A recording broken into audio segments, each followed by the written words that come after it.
Vibrate. You're welcome.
museum photo bomb. Oh, sorry. Hey, what's number 8? Here, hold the rope.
Not exactly the most graceful.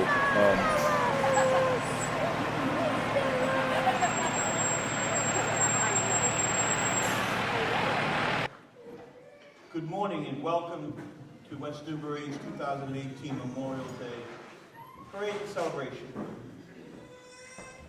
Memorial Day is a day as the country comes together to honor and remember our servicemen and women who have answered America's call to service and paid the ultimate price. Memorial Day is the time for Americans as one body to stand up and say thank you. We remember you. We are grateful.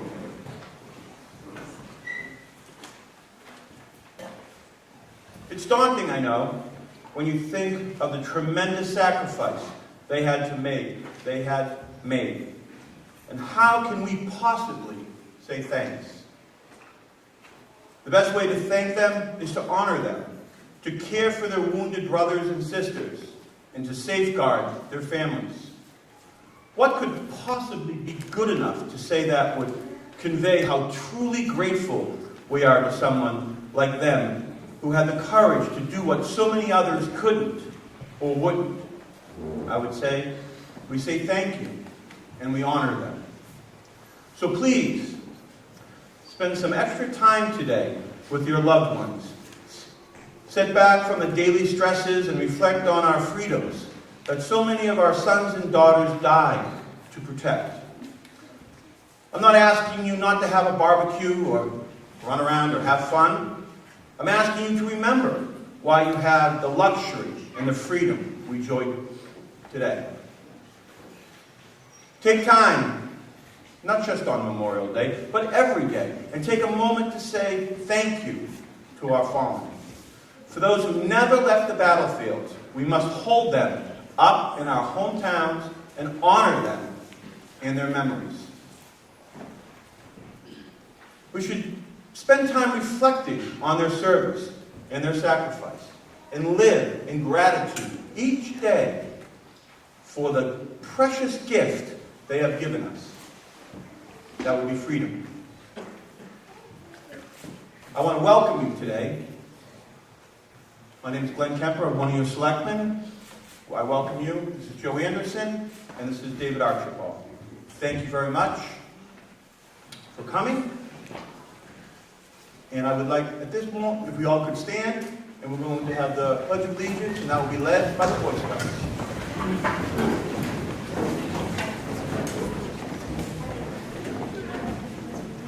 Would you all please join me for the Pledge of Allegiance? I pledge allegiance to the flag of the United States of America and to the republic for which it stands, one nation, under God, indivisible, with liberty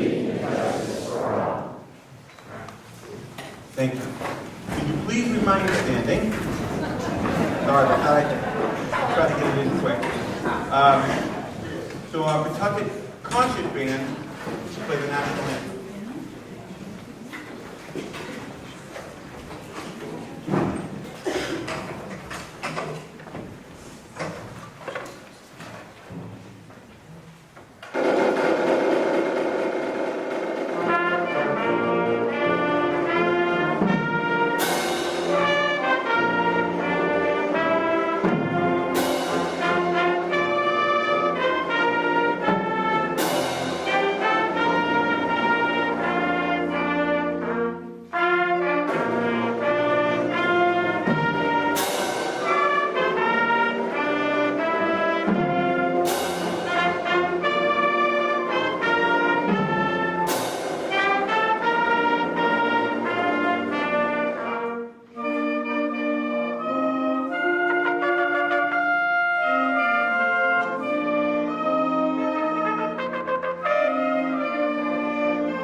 Thank you very much. Now I would ask Dr. Derek Molina, he is the Reverend at the All Saints Episcopal Church here in West Newbury, to come up and give our opening prayer.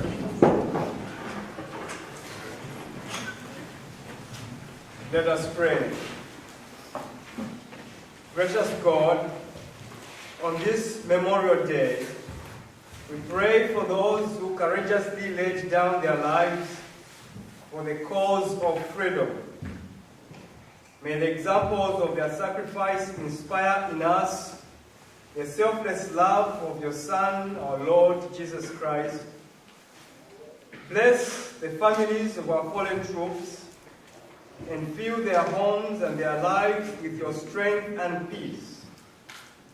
In union with people of goodwill of every nation, embolden us to answer the call to work for peace and justice, and thus seek an end to violence and conflict around the globe. We ask this through your name. Amen. Amen.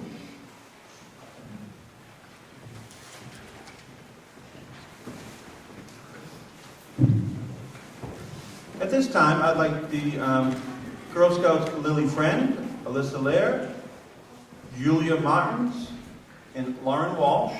They're going to come up, and they're going to introduce Flanders Field. And we shall keep the faith. Yes. And we'll read, we shall keep the faith. Both of them will come on up.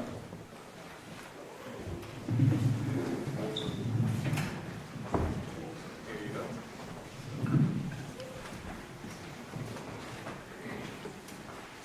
This poem is called In Flanders Field, written by Major John McCrae, a doctor and teacher from Ontario, Canada.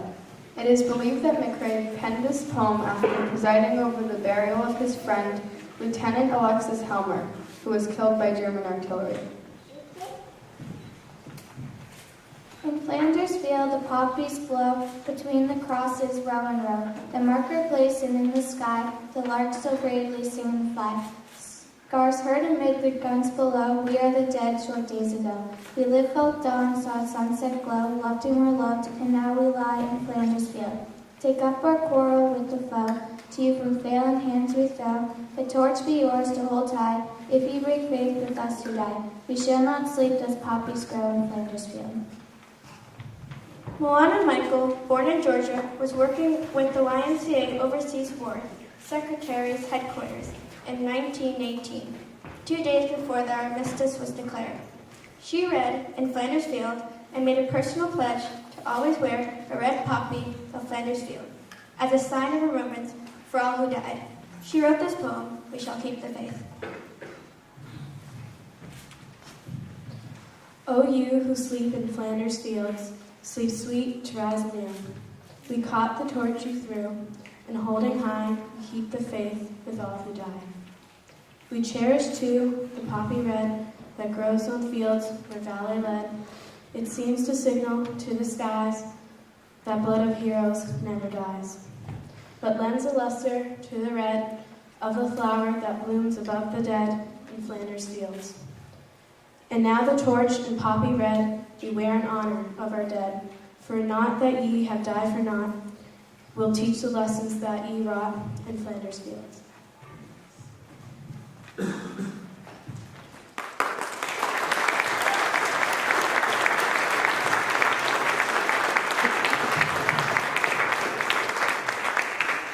Thank you. They were so nervous. Thank you. You did a great job.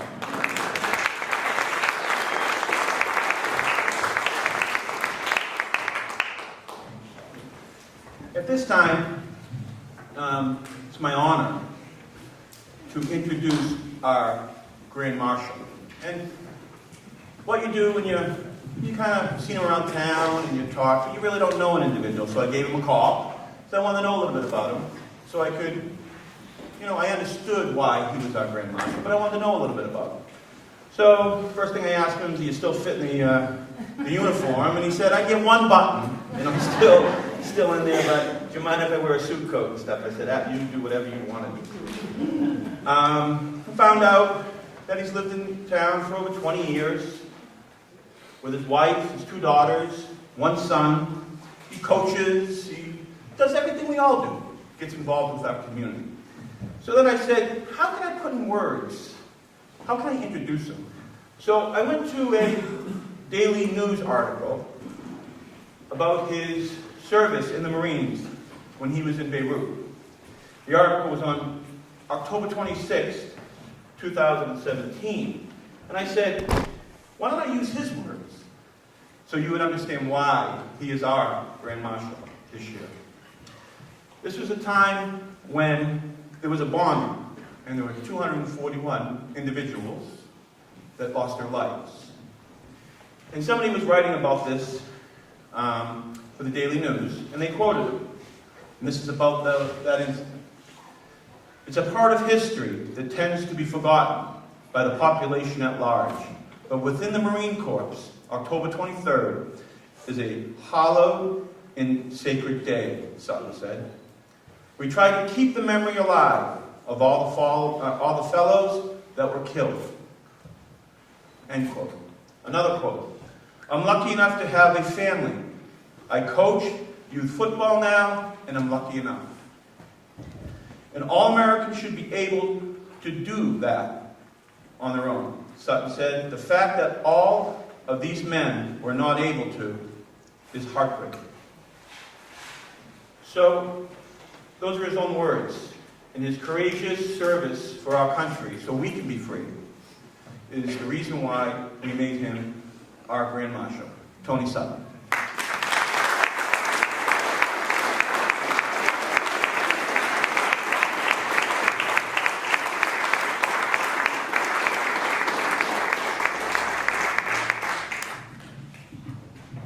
Everybody hear me okay? Thanks, Glenn, for the kind introduction. Before I say a few words on the spirit of Memorial Day, I'd like to thank the West Newbury's Selectmen, especially Mary Winglass, for the honor of speaking today on behalf of those Americans who gave their last full measure for our country. That said, I've always felt that the Grand Marshal titles were for old dudes. Well, I guess I can officially now say that I'm an old dude. However, I promise not to fall asleep when I sit back down. So Mary contacted me last month to see if I would consider accepting the honor of the Grand Marshal for our Memorial Day Parade. She had seen that article last October in the Newbury Daily News about a wreath-laying ceremony I was asked to be a part of at the Tomb of the Unknown Soldier in Arlington National Cemetery to honor and remember those killed on October 23rd, 1983 in the terrorist bombing of the USMC headquarters located at Beirut International Airport in Lebanon. In Arlington's Section 59, there are interred 21 Marines and sailors who died in that attack. As a young Marine, I was a member of the unit deployed to Beirut, the 2nd Marine Division's 1st Battalion, 8th Marine Regiment out of Camp Lejeune, North Carolina. At first, I was somewhat reluctant to accept, old dude comments notwithstanding. because I've increasingly felt that Memorial Day has drifted from what it was, and should be, into something wholly different. In essence, I feel it was inappropriately becoming just another Veterans Day. I asked Mary for a few words to think on the gracious offer, and upon further thought came to the conclusion that it might be a good opportunity to speak of the spirit of Memorial Day, and in the process perhaps honor in some small way those many Americans who died serving our country in Beirut, Lebanon in the early 1980s. It is a sad truth, as Glenn mentioned, but many today do not even know the Beirut experience in the early 1980s, and in fact, even many USMC histories go straight from Vietnam, which ended in the mid-70s, straight to the first Gulf War without even mention of those lost in Lebanon, and why. My only request to Selectmen was that anything said today not be about me as a veteran, but about those lost. Memorial Day is not for veterans. That may be a hard thing to hear, but we veterans have our own dedicated day, and to an extent, the 4th of July, which itself has become somewhat of a de facto younger Veterans Day. Memorial Day is for those who have never had a Veterans Day.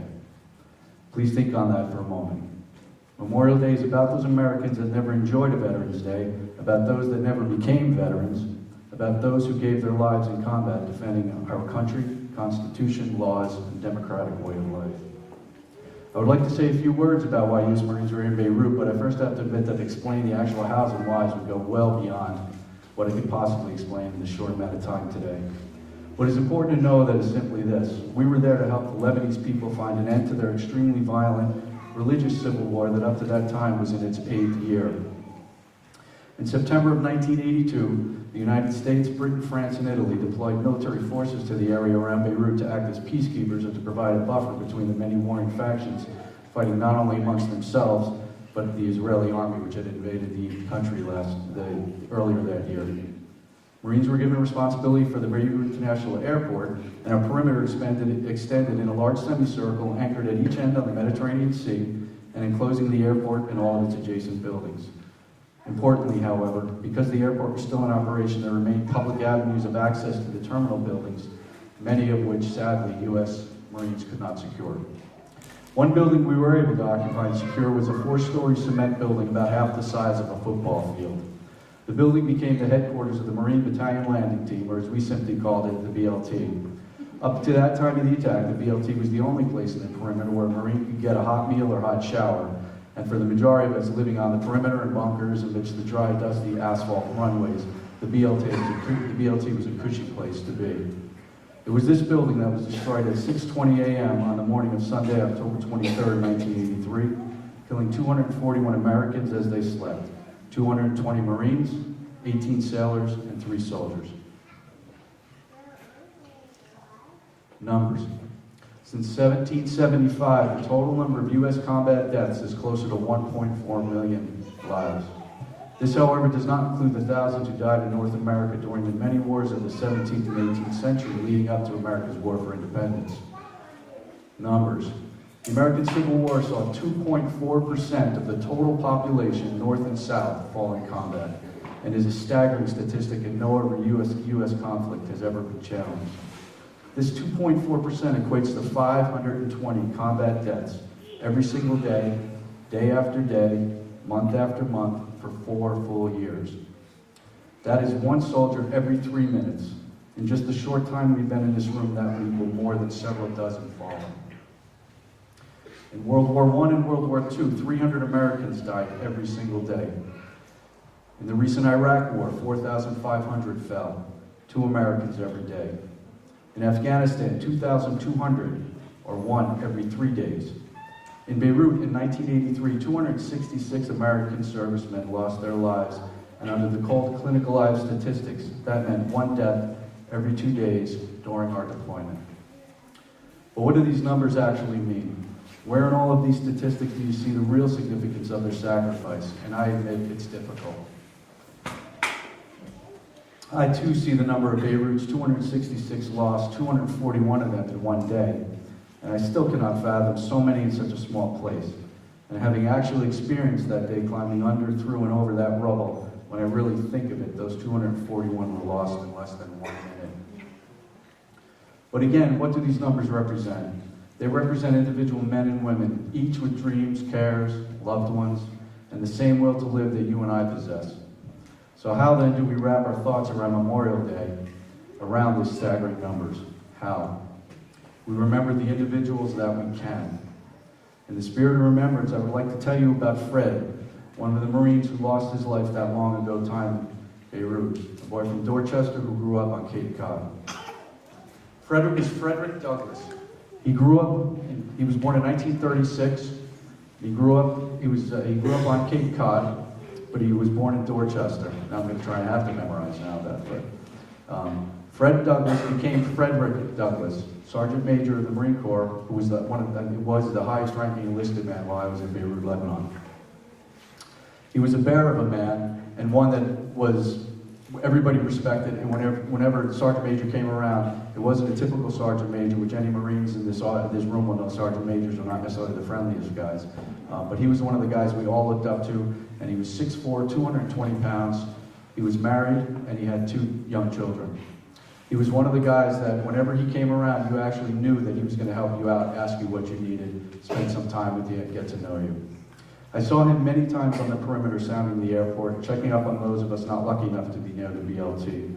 I recall with fondness one occasion where he showed up at my 2-person bunker on the perimeter wire with mail, and as a joke, Marine friends in the rear who knew of his delivery deliberately avoided the heads-up warning call over the radio. Needless to say, we looked awful, probably smelled like hell, hadn't shaved, and if I remember correctly, the other Marine with me wasn't even dressed. We were 2 wide-eyed deer in the headlights, jaws open, waiting for the hammer to fall.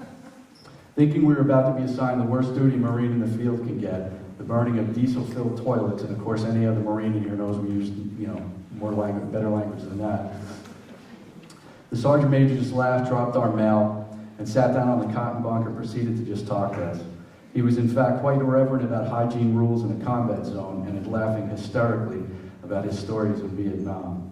And as other Marines know here, as I just mentioned, Marine Corps Sergeant Majors don't do irreverent.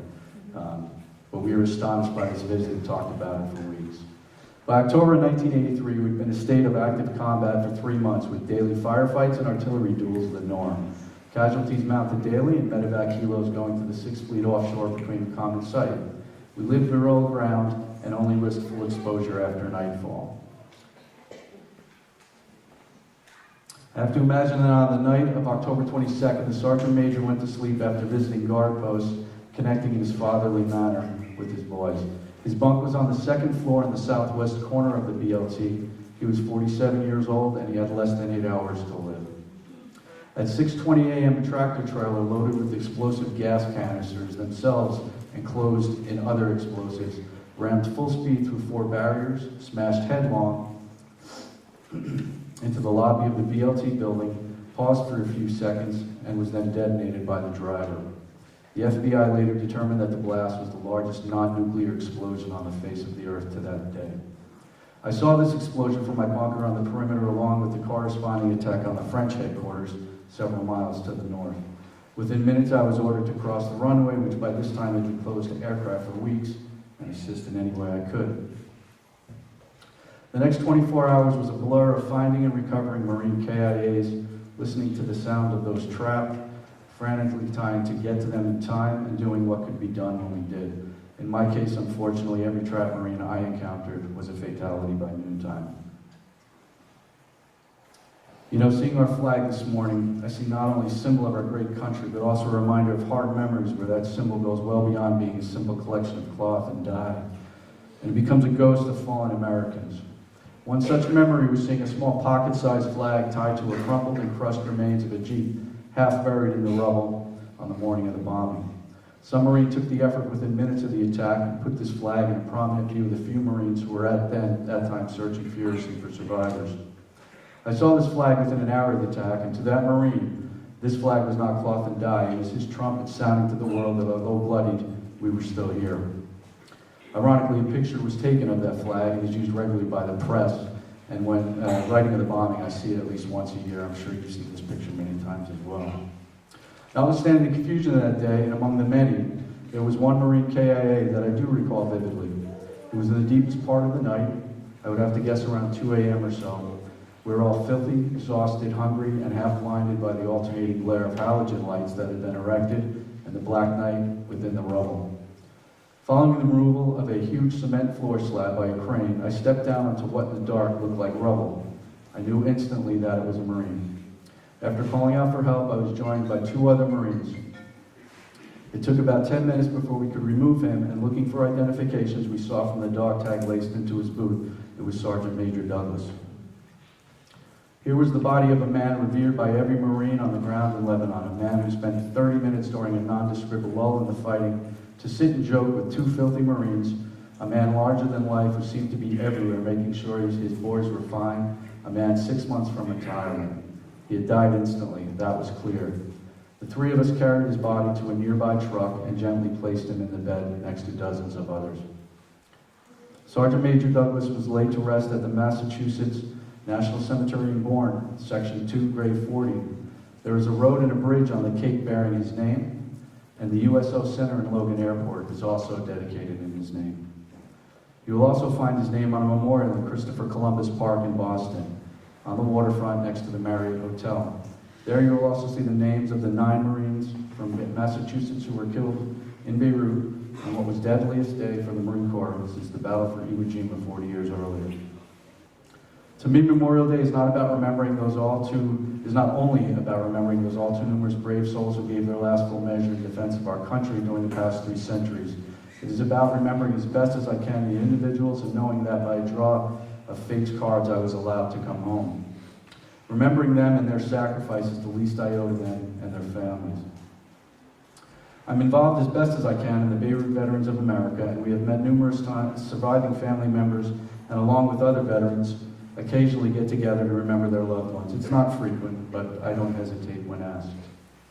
Last summer, I received a phone call from Montana, from a woman I did not know who had lost a relative in Beirut. She had heard conflicting stories that he survived long enough to be evacuated to Germany, and while there, spoke last words to someone who had recently reached out to her.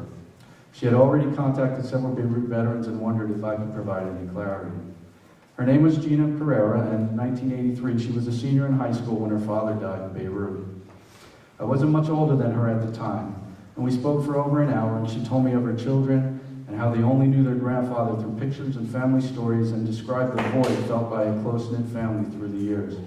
She told me that her father's remains were not released for weeks, and when it was, his casket was sealed by military examiners. It was not to be opened. I didn't know this until I spoke to her last summer.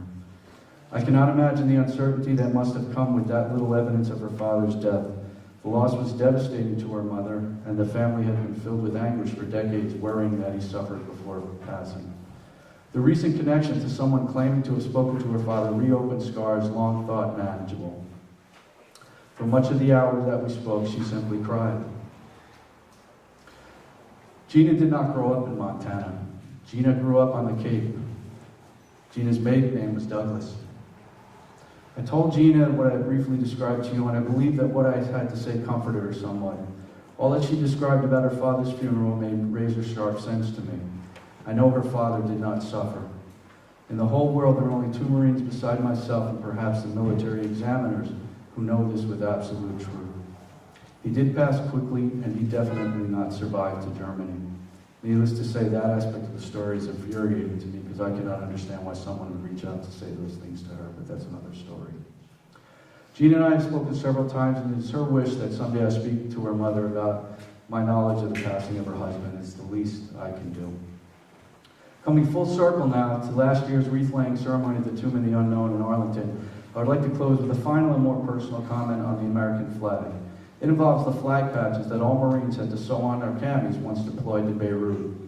Today you see them on all uniformed military, but in the early 1980s it was something new. At some point during the day on the 23rd, while searching for anything of intelligence value that may have landed on nearby buildings, I came across the resting place of a now deceased U.S. Marine, perhaps 50 yards from our destroyed headquarters.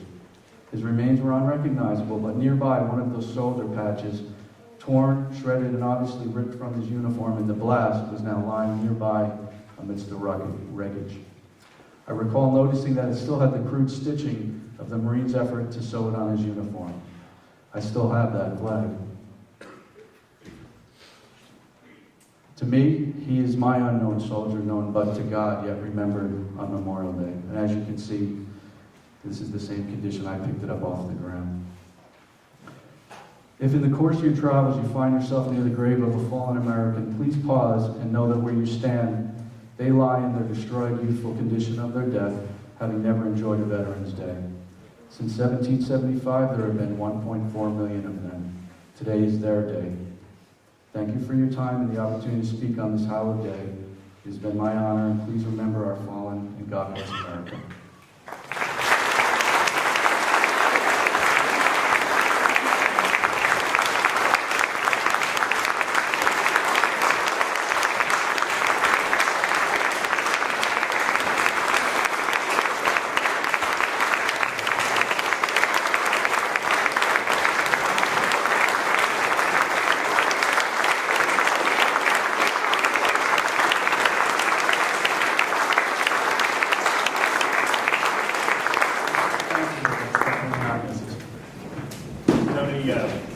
On behalf of the town of West Newbury, we thank you for your service, and we appreciate you being our Grand Marshal today, and we would like to give you a plaque to remember the significance of the day. Thank you again.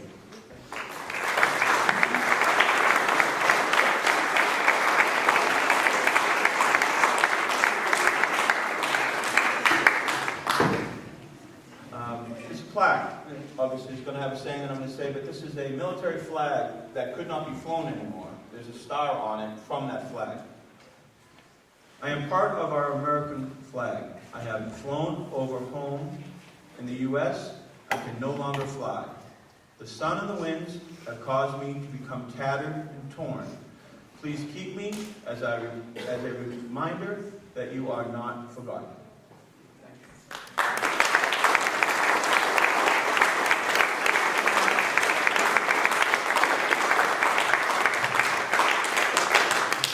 At this time, I want to introduce our state representative, the 2nd Essex District Representative Lenny Mira.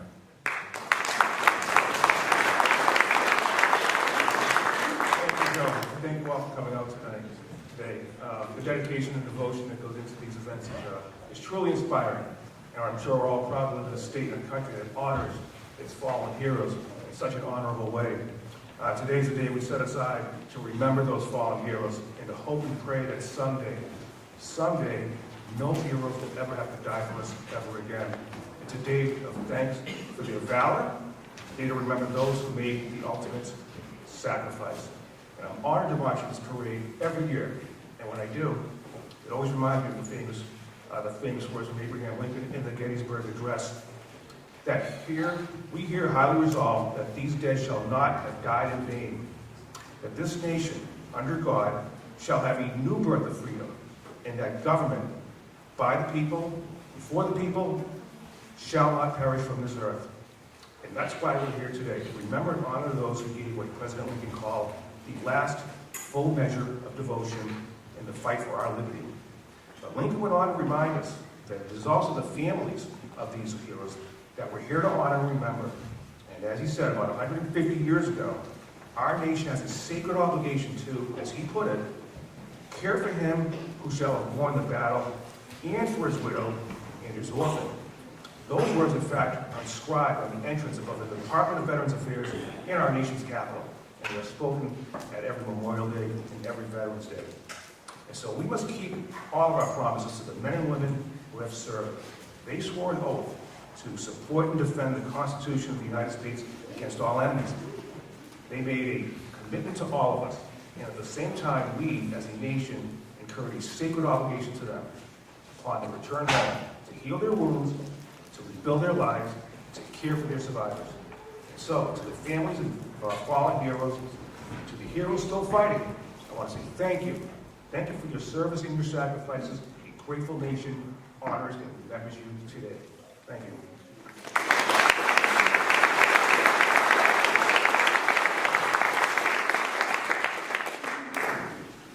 Thank you, Lenny. At this time, I'd like to read a proclamation from the governor.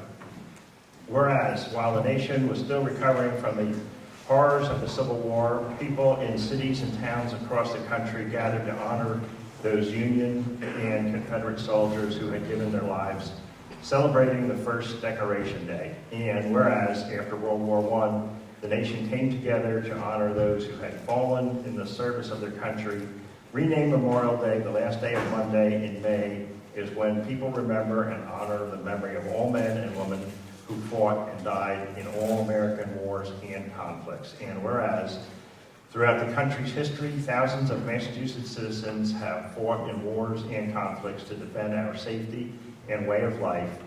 And whereas their legacy of patriotism and dedication to the country is an inspiration to all Americans. And whereas it is appropriate that all Massachusetts citizens remember the bravery of those who have given their lives so that their sacrifices serve as a reminder of the cost of our freedom.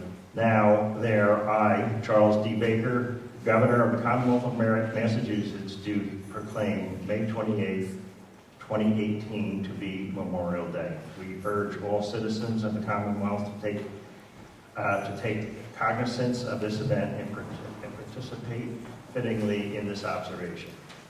And at this time, the band is going to play Patriotic Tunes.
At this time, I'd like to read the names of all West Newbury residents that were deceased in the last 52 weeks.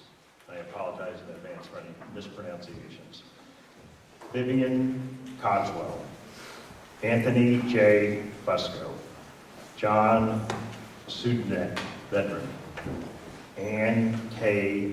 Prodholm, Janice Snowden, Angie Reed, Grant W. Miller, veteran. Rita Alice Dwyer. Barbara L. Gove. Ann Lasiva. John Francis Cronin. Marie M. Mathis, veteran. Linda W. Warren. Francis H. May. Calhoun J. Killeen, veteran. Trudy T. Baldwin. Jeanette Elizabeth Core. Katie Theodore Herman, veteran.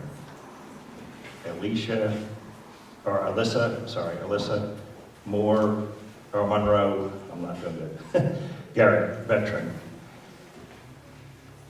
Vincent Charles, I'm sorry, I apologize. Manzi, veteran, junior. David G. Buckley, veteran. Walter Anthony Murphy, veteran. And now the Pentucket band will play taps.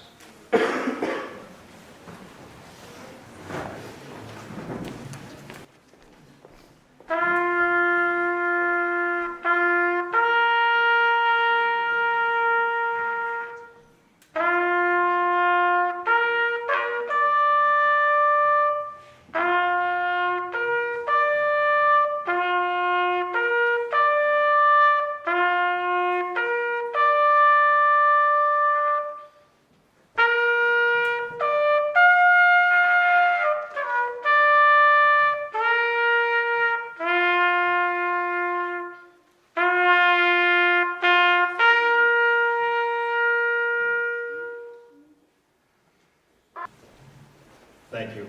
I'd like to reintroduce Reverend Moana to do the closing prayer. Let us bow our heads in prayer.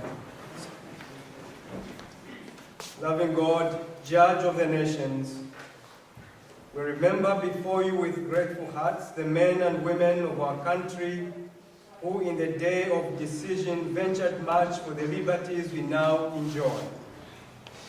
Grant that we may not rest until all the people of this land share the benefits of true freedom and gladly accept its disciplines. Now may the blessing of God, our Creator, Redeemer, and Sanctifier, be with us all. Amen.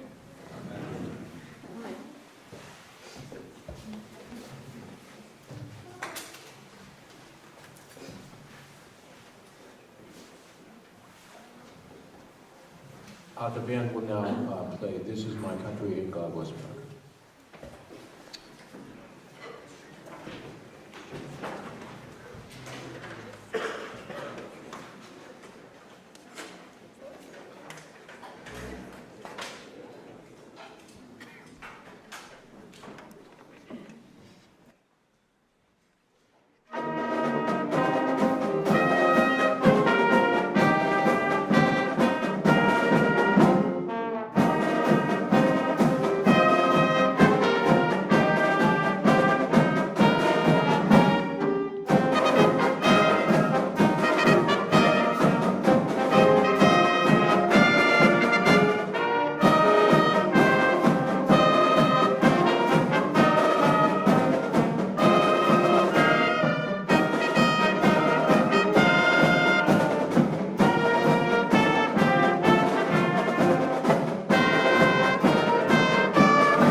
thank everybody for coming today. I'd like to specifically thank Representative Mira, Sergeant Sutton, Reverend Molina. I'd like to thank all of our veterans. I'd like to thank the Girl Scouts and the Boy Scouts for helping us out, the youth leagues.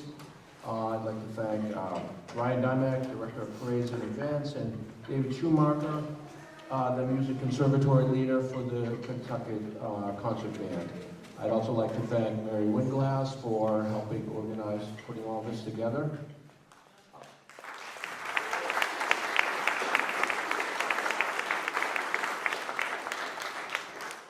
And I think it'd be nice if we had a couple moments of silence to actually thank all the people, the Americans that have fallen for the reason we have Memorial Day today.